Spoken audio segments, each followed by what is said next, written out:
Back at school, Zach and I checked on the Des Moines Sentinel and the Green Bay Ledger and couldn't find anything. "You're sure that's what he said?" Baker asked. "Positive." Baker ran a check, too. The papers never existed. "Call him back and double-check," Baker directed. "But I already asked him, and this is what he said. Zach heard it, too." "Call him back." I did. 3 times. The receptionist said he couldn't take the call. I told Baker. "Call back. Say you're on deadline." "I think he knows that." I called back. But no, Penn Piedmont wasn't available. "Write it up," Baker told me. "You mean say he lied?" "Just quote him. That's all you have to do." As fear grows in Baynesville, Penn Piedmont, editor and publisher of The Bee, said about the story, "I think it's going big time is what I think." Mr. Piedmont said his instincts told him so. Instincts developed over the years, working from the ground floor up at several newspapers in the Midwest. When asked about which newspapers he worked at, Piedmont remarked, "Oh, a few have gone belly up. The Des Moines Sentinel, the Green Bay Ledger." However, after careful checking, the Corps has discovered that those papers never existed. Mr. Piedmont was unavailable for comment. Darrell whooped when he read it. "Run it," Baker said. "Front page." If you've never been in print, you don't understand the sheer energy you get seeing your byline, especially when it's on the front page. Unfortunately, this time my name was misspelled. Hildy Biddle. But the Corps sold out. Sold out, that is, for a freebie, meaning there were no more papers. Mrs. Kutash was strutting around the high school. "That's fine reporting," she said to me. But Penn Piedmont called it something else. "Now, I remember when I was in school working at the paper," he wrote in his editorial, "trying to keep up my grades and get out some interesting copy. I think we have to give some slack to inexperienced reporters.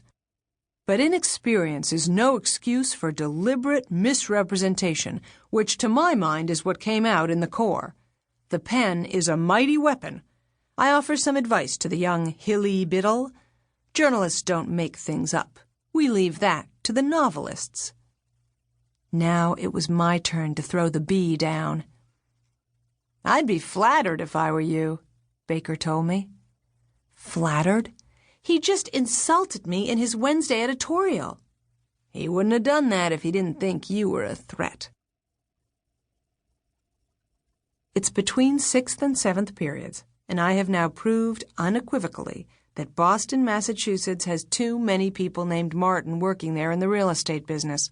Martin Anderson, Martin Chomsky, Martin DeKalb, Martin Associates, Martin & Sons Real Estate, the Martin Group, Martin Properties, Bimmer & Martin, Robert Martin, Rafe Martin, Alexandra Martin Holderkoff, etc., etc. Lonnie had called him a big real estate guy. That could mean a lot of things. He was successful. He was tall. I called D&B Security.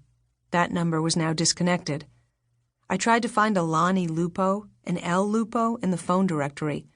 All I got was a listing for Lupo the Lion, children's parties a specialty. I tossed my history book into my locker and slammed it shut. Jolene Jowry, the lead in Desperate People, opened her locker 2 down from mine. "How's the desperation coming?" I asked. She groaned. "Lev keeps going off script. The set is falling apart. Mrs. Terser has become this demon director. All she does is scream." "I'll be there for opening night." "Thanks." She headed off. I stood there trying to get a grip. "Hildy, can we talk?" I turned around to see Elizabeth. "Sure." She took a deep breath and said, "Look, I've been pretty angry at you, but I'm not anymore." "That's good," I said. "You can be a total pain, Hildy, but I know you don't mean it." I laughed. "Sometimes I do." "But not with me." "You're right. Not with you. So, here. She handed me a plastic bag with peanut butter fudge in it. That's my favorite. It had a little heart-shaped sticker, "Made with Love" by Elizabeth. How did you know I needed fudge? Everyone needs fudge, Hildy. It's how God helps us cope.